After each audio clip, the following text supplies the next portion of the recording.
üzən dondurma fabrikləri İkinci Dünya Müharibəsinin bir qədər gülməli və eyni zamanda unudulmuş səhifəsi. Hər şey içki qadağası ilə başladı.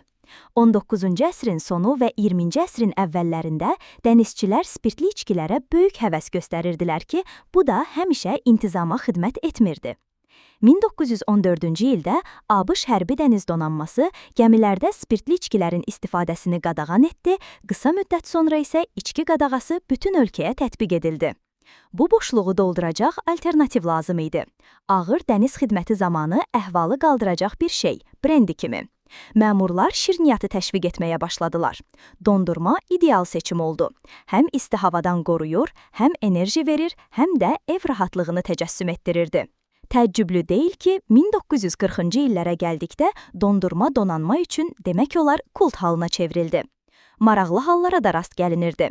Bombardamancı pilotları uçuşa süd və kakao konteynerləri aparırdılar. Yüksəkdə vibrasiya və aşağı temperatur qarışığı şokoladlı plombirə çevirirdi.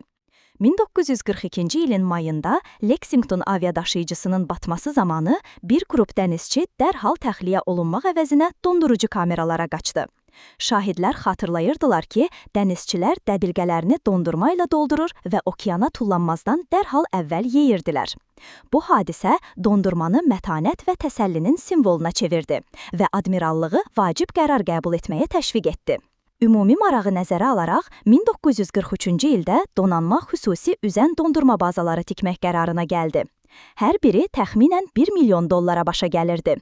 O dövrdə hərbi büdcə üçün böyük məbləğ idi. Sayı 3 olan bu gəmilər rəsmi olaraq BRL, Barge Refrigerated Large adlanır və adi üzən soyuducular kimi görünürdü. Əslində isə onlar tam miqyaslı fabriki xatırladırdı. Barjalar həm 9 dərəcə Selsi temperaturda strateji ərzaq ehtiyatları, 1500 ton ət, 500 ton tərəvəz, yumurta və süd məhsulları saxlayır, həm də sənaye miqyasında dondurma istehsal edirdi. Maraqlı bir detal, bu üzən fabriklər dəmir-beton materialından hazırlanmışdı.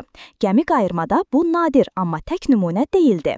İstehsal gücü təəccüblü idi. Hər 7 dəqiqədə 38 litr. Bu gəmilərin öz mühərrikləri yox idi. Sakit okean boyunca döyüş bölgəsinə çəkilməli, sonra isə minlərlə kilometr məsafədə ərzaq və yanacaqla təmin olunmalı idi. Daimi Yapon torpedo hücumları və hava zərbələri təhlükəsi altında. Əvəzində sevimli desertlərini əldə edən əsgərlərdə ruh yüksəlişi baş verirdi. Yaponiya təslim olduqdan sonra üzən fabriklər bir müddət donanmanı təmin etmək üçün istifadə edildi. Lakin onların fəaliyyətini davam etdirməyə ciddi ehtiyac qalmadı. Sülh vaxtında gəmilər birbaşa sahil fabriklərindən təmin olunurdu. Beləcə onların maraqlı tarixi başa çatdı.